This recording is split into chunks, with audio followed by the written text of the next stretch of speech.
Choosing any sort of tech has always been somewhat stressful for me, and to be honest, I think it's the same for most people. You know that you need this thing, you most likely know what for, but there are still so many similar options that just settling on one seems almost impossible. I've been there, done that, and would like to share what my experience was like, specifically when it comes to graphic tablets. I'm going to list all the positives and negatives of each device in tables here in the beginning in case you just need a quick overview and move on. However, if you want to hear my personal backstory for getting these tablets and details of why certain models were chosen, etc., stick around for more. So let's start with the models. So far, I've had 3 graphic tablets. Artist 22E Pro, the Artist Display 24 Pro, and Magic Drawing Pad. All of them are made by XP-Pen. The first model, Artist 22E Pro, usually costs around $400 to $500 USD as far as I could find. However, it might be a little harder to come across nowadays due to it being an older model. It has a 21.5-inch display, 1080p resolution, active drawing area of approximately 48 to 27 centimeters. Then again, you can always look at these numbers on the official website. I would say that this is a great big display area, and it's definitely enough for any sort of work you might have. Some people would even say it's too much for them. 1080p resolution is also great. There are better tablets nowadays, but it does the job well enough. It has 8,192 levels of pen pressure, which is also pretty good. It's kind of standard. A lot of good tablets, most of good tablets have that, or even more.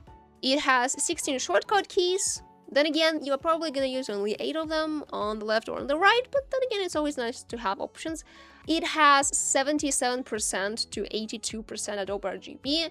The colors are good. They might look a little dull sometimes, especially I realized this difference after getting an Artist Display 24 Pro, but then again, it's still enough for most work. Its pen requires charging, however, it's usually not a problem as you don't have to charge it too often, and you also have 2 of these pens, so one of them can always be charged in case the other one dies.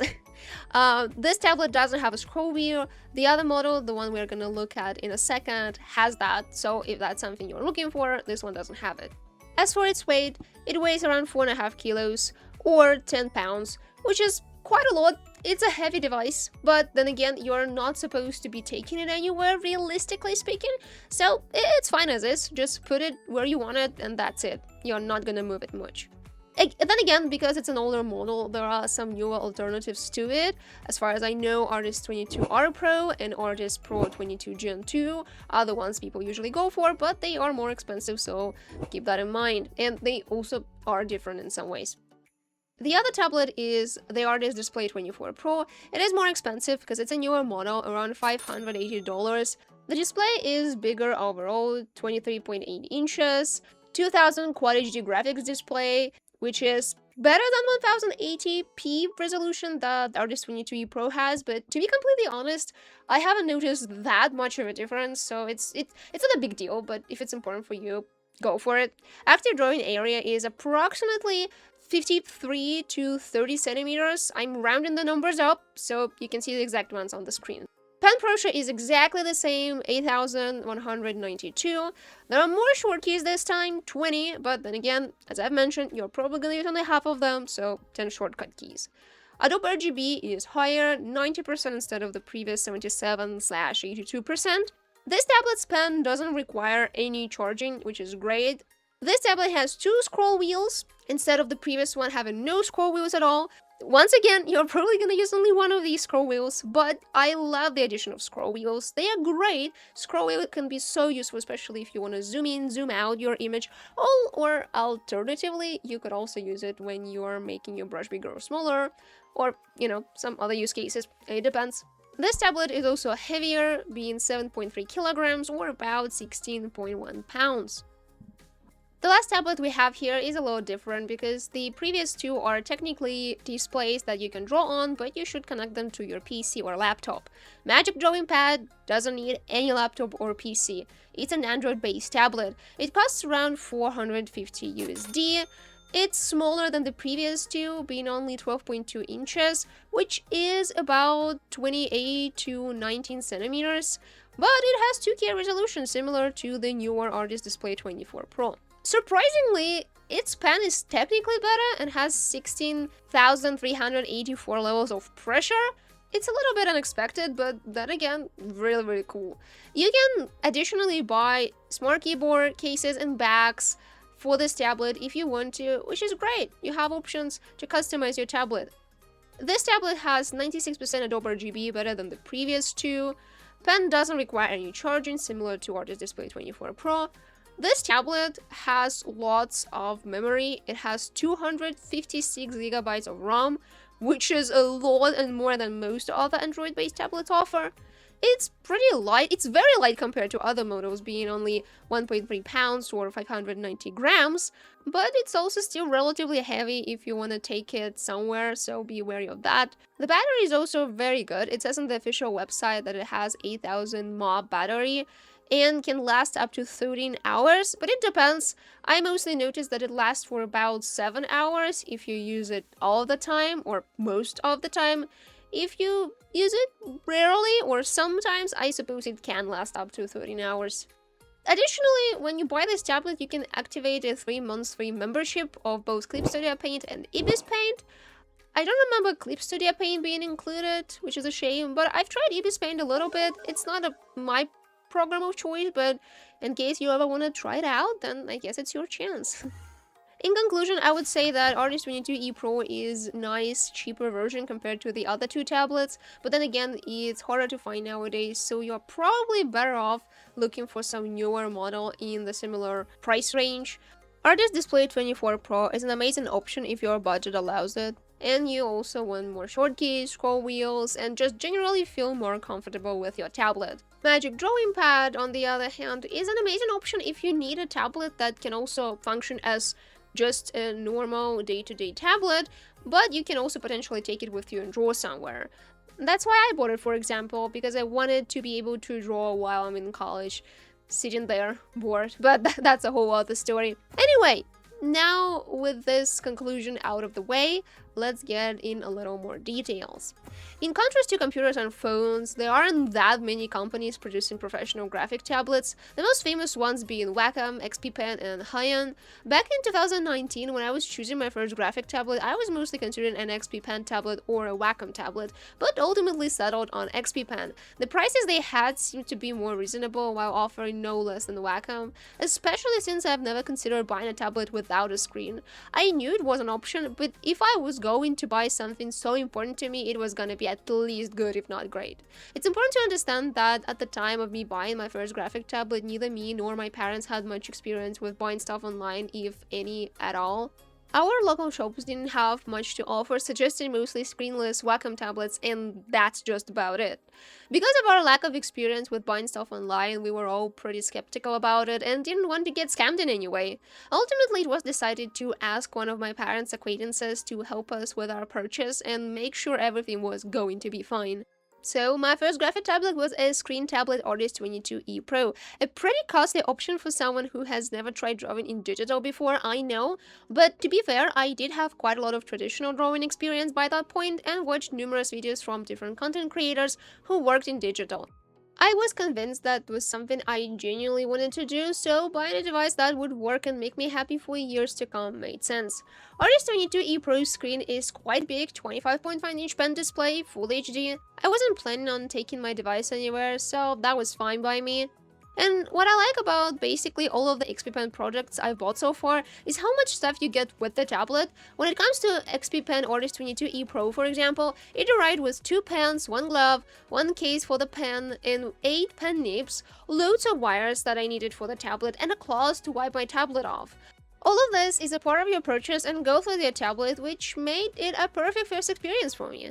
There were 2 issues, one smaller, one bigger, that I faced with my first tablet. Both of them were related to its wires. The first one seems to be a manufacturer defect, but my tablet's USB cable has always been a little wobbly in its port. It never caused any major issues or anything, but I did have to check on it sometimes, especially when I wasn't sure whether my pen didn't work because it wasn't charged enough or because that wire disconnected. The second issue occurred much later, one fateful day, when I noticed that my laptop started working a lot slower than it was supposed to be. There was a terrible lag to the point that I couldn't do anything with it. I was convinced that something was wrong with the laptop itself. However, it turned out that my sweet little baby laptop did no wrong. The actual culprit was the HDMI wire of my graphic tablet. I was shocked when I noticed how the moment I plugged the wire out, everything went back to normal. I bought a new HDMI cable, they are pretty easy to find, and everything was the way it used to be. But oh my, was that an important lesson to have. I nearly considered my laptop did. To be completely honest, I'm not sure I would have upgraded as soon as I did were it not for my brother who decided to start helping me out with some of my projects. It was one of the main incentives for me to get myself a new tablet so I could pass my old one to him, cause it stayed pretty much the same as it was when I first purchased it. As good as new, basically. That being said, XP Pen Artist 24 Pro is no smaller than the first one. In fact, it was slightly bigger, as you might have noticed judging by the table I've shown previously. One thing I would like to warn people about regarding such big tablets is that if you don't have a lot of space, it's probably not the best idea to buy a tablet this big. It sounds obvious because it is, but when I talk about having or not having a lot of space, I don't just mean the sheer space you have for your tablet, but also your PC or laptop, plus your mouse and or your keyboard. Consider how much space you have left for yourself, whether you are comfortable with the way your hands would be positioned. And also, there are a couple of questions you could ask yourself. Are you planning to use your table space for other activities and hobbies? Are they gonna fit? One other concern could be whether you are comfortable with potentially moving your hand back and forth a little more, because the screen is bigger and some things could be farther apart compared to smaller models. If none of the above is much of an issue though, go for the big one. I feel like it's a great thing to have such a huge screen to work with. At that point, it's not just a tablet, it becomes your second monitor as well as a graphic tablet. I personally have been constantly using it to look up some files when the main screen is already busy as is. It's pretty good for references, though I personally use PureRef. When I'm translating, I can pull up both versions of the same text and easily compare them. It's been a great side feature too. Overall, Artist 24 Pro, though it is a newer model, isn't that much different. What I absolutely love about it though is the scroll wheel. I don't think I can imagine myself working on such a huge tablet without it. In Toon Boom Harmony I use it to zoom in and zoom out. In Krita I use it to change my brush's size. As far as I know, these two functions are the most common, but it is very possible that other people find more niche yet no less useful ways to utilize it. The fact that the pen doesn't require any charging is also a very good subtle difference that, even if not a game changer necessarily, is definitely a nice bonus. I can't say that charging my previous tablet's pen has ever been a problem, as it happened quite rarely and didn't cause any disturbances, as there was always the second pen to back up the first one. It's good to have no need for charging nonetheless. Now, as for the third tablet, it isn't exactly the same type of graphic tablet, though it has similar functions and, technically speaking, even more. I'm talking about a self-sufficient Android-based tablet, XP Pen Magic Drawing Pad. I've been trying to put up with the fact that college wastes a lot of my time, as only about 20 to 30% of it there can be called somewhat debatably useful. And even then, I would bring my tutor's homeworks for Chinese and English, write something for my book, etc. Anything to keep me busy, really. Last year, I had enough and realized that at the end of the day, I should buy myself a portable graphic tablet and finally be able to draw at college. Which is why I have it now. It is a portable model that is possible to take pretty much anywhere. In comparison to other tablets in the same category, I would say it's one of the biggest, if not the biggest, I've seen. Because of this, it does weigh a bit, but it's not an issue for me, as that is something I can handle, especially since I have a car to get to and out of college, and I didn't take it anywhere else really. When I was choosing which tablet I wanted, I thought I would buy an iPad, because that's what a lot of people choose. However, I quickly found out that there are also Android-based tablets, primarily by Samsung, and was heavily considering buying one of their tablets that includes a pen. Mostly because I've never bought any of the Apple products and I didn't think I want to. Maybe I'm wrong, but it feels like you pay for basically everything there and it can be costly depending on what we are talking about. Besides, I found out that there is a fan-made port for Krita that works on Android, but as far as I've heard, doesn't work on iOS because they have restrictions as to what can and cannot be downloaded and used on their devices. This is something you need to consider before getting one of these, by the way, because the program you're going to use is extremely important and can make or break your experience with a tablet. Finally, I found out that XP Pen has their own Android-based tablet and I settled on it pretty quickly. I like their reasonable price and the fact that the tablet was evidently made with artists in mind. The pen doesn't need any charging, the tablet's screen has somewhat of a papery feel to it, and most importantly, doesn't reflect light as much as ordinary screens do.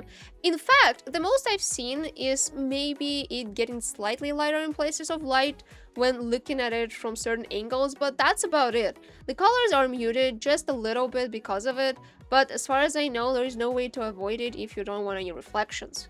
The tablet storage is a major plus as well. Most of the tablets with 256 ROM cost quite a bit more than this model. The battery drain is okay too. If you are planning on using it non-stop, it's probably going to last for about 7 or so hours, from my experience at least. If you get a keyboard and use that, it seems to drain faster, but then again, I haven't purposefully tested this, just an observation of mine. I've heard some people saying that it's not that powerful compared to some other tablets, which is probably true, but to be completely fair, I've never had issues with the way my tablet has been working and how fast it is responding. The only lag I've been facing regularly is when I open and close my Krita files. Something tells me the reason why the lag might happen is not fully because of the tablet, but rather because Krita is not technically meant to be on an Android, and it's kind of a fan version of it, as far as I understand. I suppose this could be the case. On a side note, this tablet, partially due to its size, can be a great mini TV to watch some videos on, especially if you get a keyboard or a case for it so the tablet can stand. As well as other XP Pen devices, it comes with a lot of nips and other basic stuff that they always include. The only thing I think I should warn you about is that if you are getting a case for this tablet that has a space behind it that is seemingly meant for the pen, don't put it in there. Maybe it's not something that happens all the time, but after putting my pen in this slot multiple times, I noticed how the pen's nib curved slightly, basically ruining it. So do with that what you will. I stopped using it after that and started using my empty glasses case instead. Alright, well, that was a long one. I do hope it was a useful video for you, and if so, please leave a comment down below telling me what tablet you're thinking of getting or already bought. Like this video and subscribe to the channel. There are some other videos to check out, and I'm always trying to make sure they come out at least every 2 weeks, sometimes more, sometimes less, but I'm trying. Thank you for staying around this long. I have my Patreon and other socials linked in the description. Please check them out as well if you're curious. Thank you, and see ya!